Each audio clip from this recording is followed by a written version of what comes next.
In news just in, South Africa's GDP has contracted by 1.5% in the third quarter of 2021. We speak more on what has come out of that briefing by Statistics South Africa, or that statement rather. We're joined in studio by our business editor, and that is Xolani Mbanjwa.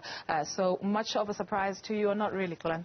Not really at all. It was expected by everybody that the third quarter GDP would be impacted by the July unrest. We saw those riots, or what they did to the unemployment numbers when it comes to those quality labor force survey that was released last week, Tuesday, and we were expecting the same this time around. This is quite sad because the South African economy had started to rebuild itself.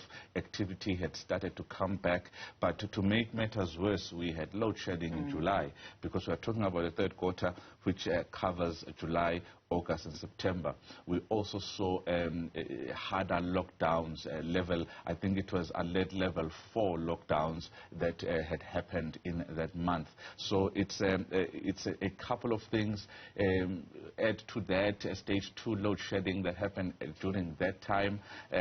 Load shedding is the number one drawback for the South African economy, but such events like the July riots don't help at all, and it's clear to see for everybody. If you look at the sectors specifically, you are looking at trade, catering and accommodation decreasing, contracting by 5.5%, and contributing minus 0.7% of a percentage point to the GDP growth for that third quarter.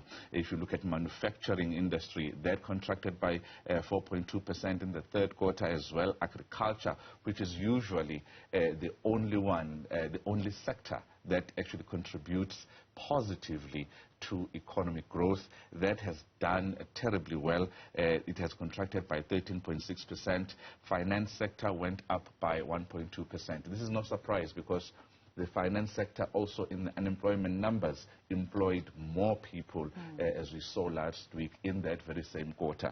So agriculture is the biggest sector to register a contraction of that 13.6%, and expenditure has also taken a hit when it comes to household. That has slumped 2.4%, and your economy is not going to grow when you find that there's no money moving around, people have less expenditure, disposable income that they can spend on themselves.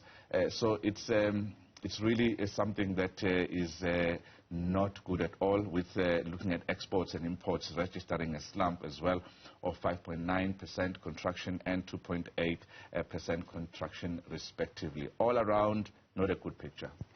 It's such heavy reading, right? So Stats SA also measures the expenditure side of GDP, and that includes measuring of household spending. What came out of that, rather? Is coupled with the government expenditure, it went up marginally by 0.1%. Nothing to rave home about there. There is really no reason we should be happy about that increase. It's actually just flat, but that household consumption and expenditure contracting by 2.4%, it doesn't bode well for anybody. It doesn't bode well for sectors like retail.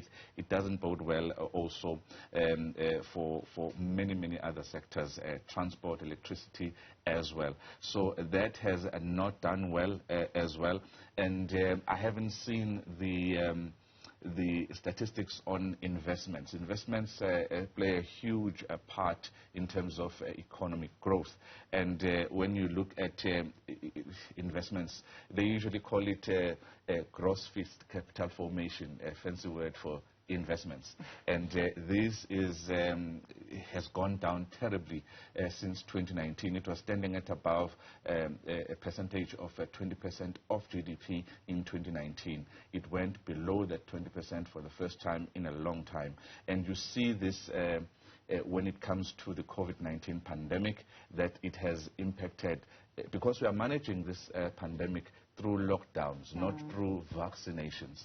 And investments, I'm yet to see what happened there, but I am 100% sure that the July unrest would have had a huge impact there as well.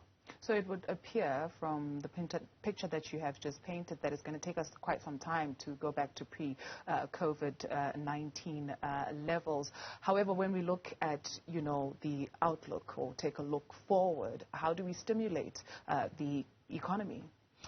Policy changes. You need to change our policies. We will say this again and again. Many people, I'm sure, Chifipa Mhango, the economist at Don Consultancy Group, who I'm about to speak to, is going to attest to that as well. We need to change the structure of our economy.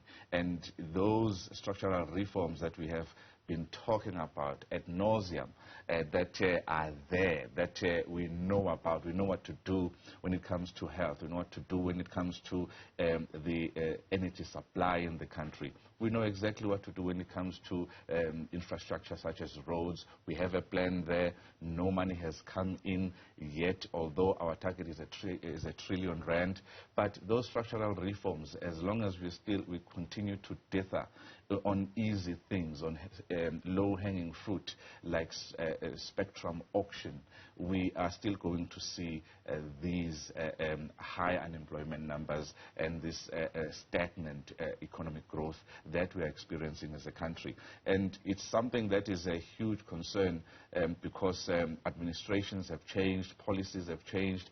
We had ASGISA, GIPSA, we had so many policies. Now we have the Economic Recovery and Reconstruction plan. We don't really know how much of it has been really implemented, but the target there is job opportunities of, I think, around 300,000, while unemployment stands at 12 million. So there's a lot to do when it comes to the policy side. Policy certainty is important. What is happening this afternoon, which we are going to cover here on Newzroom Afrika, when it comes to Section 25 of the Constitution that has to deal with land expropriation, is important to investors as well. And not only investors, us locally, to have that certainty that we have taken a decision and we are moving forward as a country when it comes to those important decisions. Let's introduce into the conversation an economist, Mr. Chifipa of Don Consultancy Group. Chifipa Mhango, thank you very much for joining us this morning. Your reaction, a contraction of 1.5%. Surprised? Thank you very much for having us here this morning. No, the figures are not surprising to us. I think it's something that we really expected based on the conditions that exist in the economy in the third quarter. If you realize that we had some massive disruptions in the economy from the July unrest. We also have had a little bit of strikes happening in the metals engineering sector, which you're seeing a massive construction there in terms of the manufacturing sector to almost negative 4.5%. So the environment has been depressing. Coupled to that, obviously, the load shedding has not done us any favor in the economy. So nothing surprising in terms of the figures. Chifipa, let's talk about the agricultural sector that has recorded the biggest contraction at 13.6%. This is a sector that Chief, you will know very, very well, has been posting positive and contributing positively to the South African economy. But this time around, there's a 13.6% contraction. What was the reason behind this outside of the July unrest? Well, the agriculture sector is seasonal in terms of the patterns. There are some kinds of crops which don't grow during that time of the year. Others grow, let's say, later in the year. So obviously that could be some of the explanation around it. But also I think in the element of cost implications, it also has elements in terms of cost with regard to production patterns in the sector. That could also be one of the explanations. But also maybe the consumption patterns with regard to rising food prices could also have some impact in terms of the production patterns in this sector.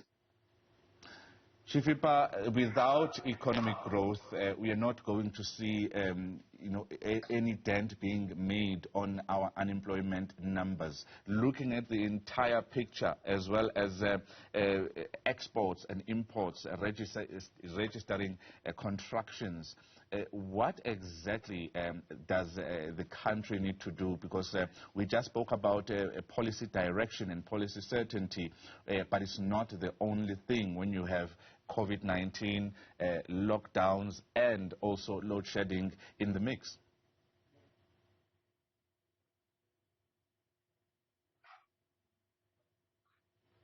Hi, Chifi, can you hear me? Hi, I'm not sure. Chifipa, I was asking about what the country should be focusing on when it comes to economic growth, because we can't make a dent on unemployment and grow the economy when it comes to those policies that we've been talking about, structural reforms. Exactly, coupled with the COVID-19 pandemic and those lockdowns, also putting in the mix load shedding. What can the country realistically do to show up its economic activity?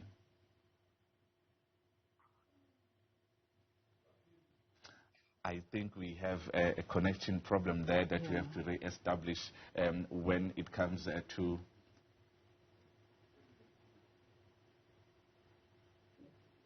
Can you hear me? Yes, we can hear you now. Please go ahead. Okay. All right. I think the environment in terms of policy-wise, we have always been on the greatest point with regard to coming up policies. Our drawback is always been in terms of implementation of the policy. That's what we have got a drawback.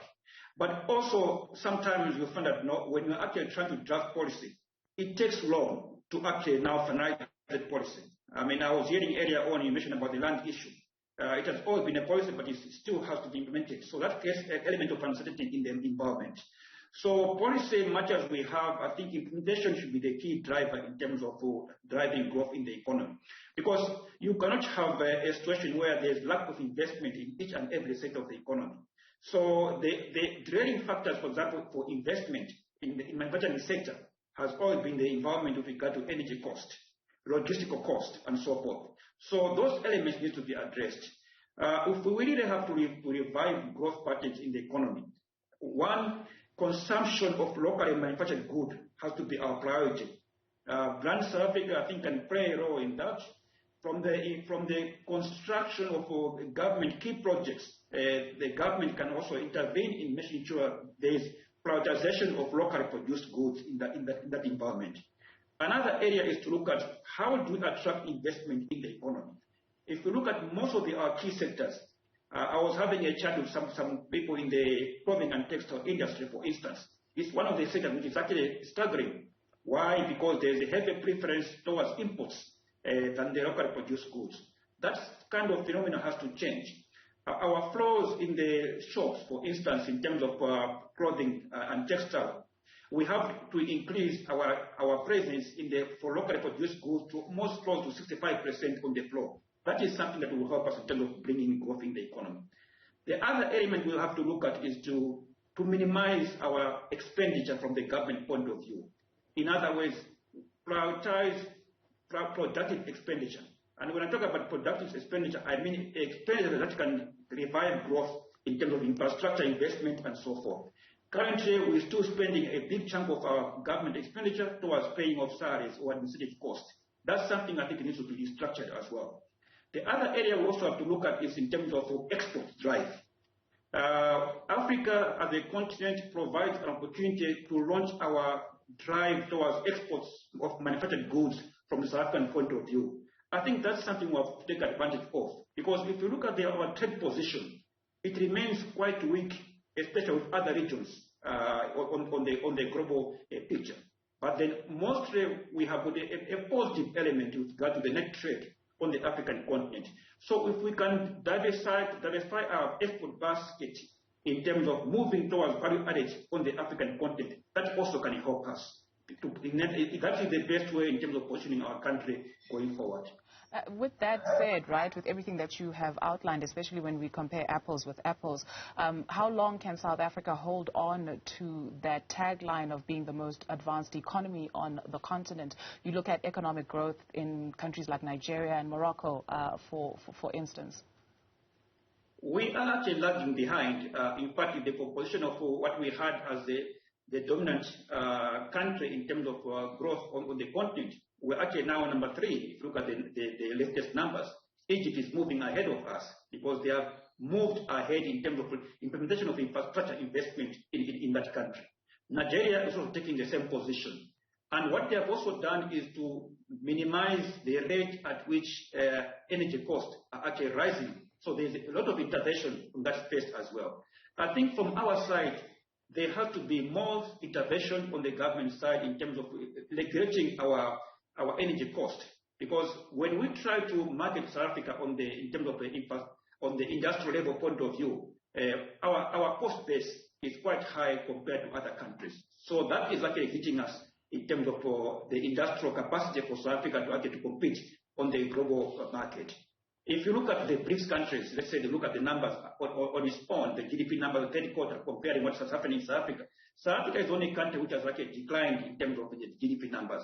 The rest of the countries, such as Brazil, 4%, India, 8.4%, Russia, 4.3%. So we are like a small kid in an environment where we need to start now growing so that we can catch up with the rest of the other economies. And our environment has to be conducive to investment.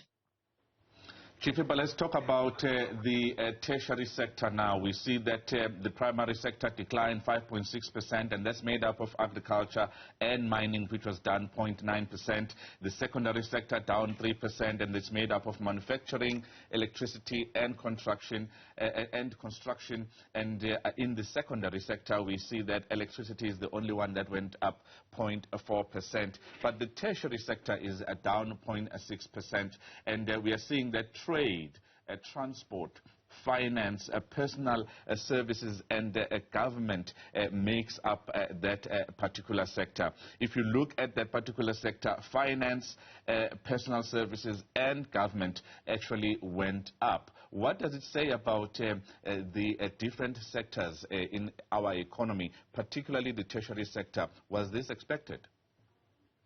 Well, that is something which is one can say is expected. If you look at from the point of view of the weighting that is actually applied, when you look at the GDP numbers as well. But it tells you a story. And the story there is that the high impact areas where we're supposed to be growing our economy, where the weighting in terms of GDP is quite high, that is where we're actually losing progress. So that to me is worrying. And if you look at government sector, really government sector is more or less like service provision. That is more or less like a cost element. It's not a productive side of the economy. Our economy has to be growing in the key sector of our economy, which is manufacturing, mining, and construction. These 3 sectors all alone, they have got massive labor absorption rates from the point of view of employment numbers. And they have also got a massive absorption in terms of contribution to our GDP. So the focus of government in terms of policy interventions, if it can focus on these key 3 sectors, then there could be growth in the economy going forward. So the other sectors, they're more like supporting sectors towards in terms of what's happening in the South African economy. So that should be where the element of the government focus should actually be on now. Manufacturing, grow it as massively as possible. But yes, we're seeing positive element from the government in terms of the master plans that are coming in from the DTI. But one of the processes which are critical is, for instance, the steel master plan took a lot of years for it to be implemented only this year. And if you've got a challenge in terms of the steel sector, for instance, you cannot wait for the issue to intervention to take long for in terms of implementation. I think that is something we have to look at addressing. Manufacturing sector remains key for the South African economy. And any policy intervention from the government point of view, utilizing, for example, the master plans, I think have to be prioritized in that manner. A big thank you to both our business editor, Xolani Mbanjwa, and our guest, Chief Economist at Don Consultancy Group, Chifipa Mhango, who joined us on a video line.